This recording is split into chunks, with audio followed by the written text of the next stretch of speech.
Yo, what's poppin' YouTube? Hey man, the NBA is suspending random marijuana drug testing for the upcoming 2020-2021 season. What does that mean for the league?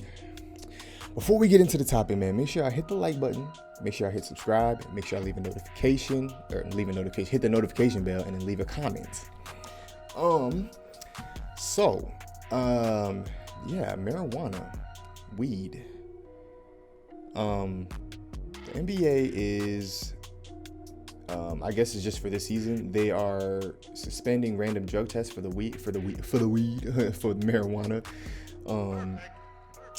And it's very interesting how far the NBA has come from, I guess, the Dave and Stern days, and even in comparison with the NFL, how progressive they've been. NFL still has a long way to go when it comes to listening. I would say listening and supporting their players would be what I would say. Supporting and respecting the opinions of the players, and just like, being a little bit more open-minded to certain things. The NBA is doing a great job. Adam Silver is doing a great job, I think, me personally. But they are, so it's only for this season, is what they say. That's what they say. Now, let's be real. We all know that players have been smoking. They've been smoking weed, since forever, since like the early 2000s, even probably before then. I know, just listening to like All the Smoke with Steven Jackson and Matt Barnes, hearing them talk about it, they was admitting they was just smoking. They would go to games, and then they would go out to the strip club, be smoking or whatever, having parties. The Knuckleheads podcast, I've heard it a couple times. If you just listen to any any retired NBA player, they're gonna tell you like, hey, look, if they weren't smoking, they were smoking. If they weren't smoking, there was somebody around them that was smoking weed. So it's a part of the game regardless. But what would the league look like if this was a permanent thing?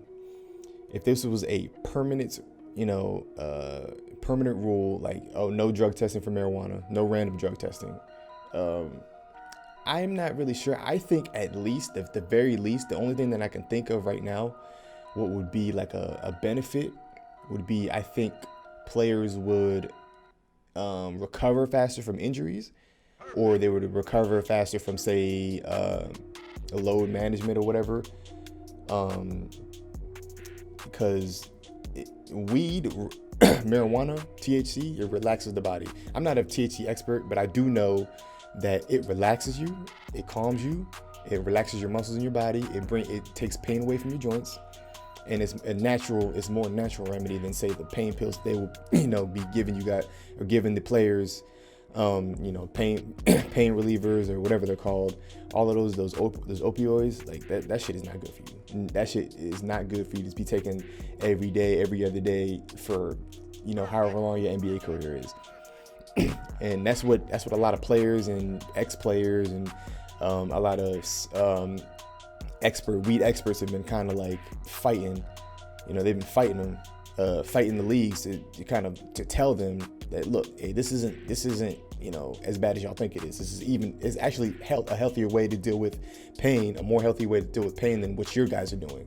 So, I think it'll be cool.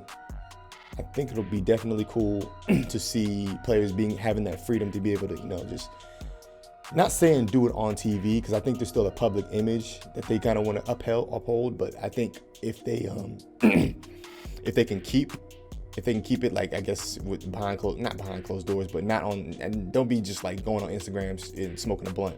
Like, I think the NBA will probably still fine you for that just because of public image.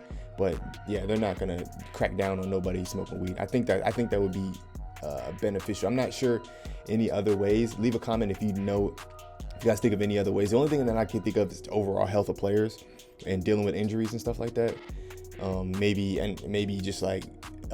it'll help them from a mental health standpoint. Maybe it'll take a lot of stress off of players. Maybe players aren't really dealing with injuries; they're just stressed. So they'll smoke a little blunt and just to chill out a little bit.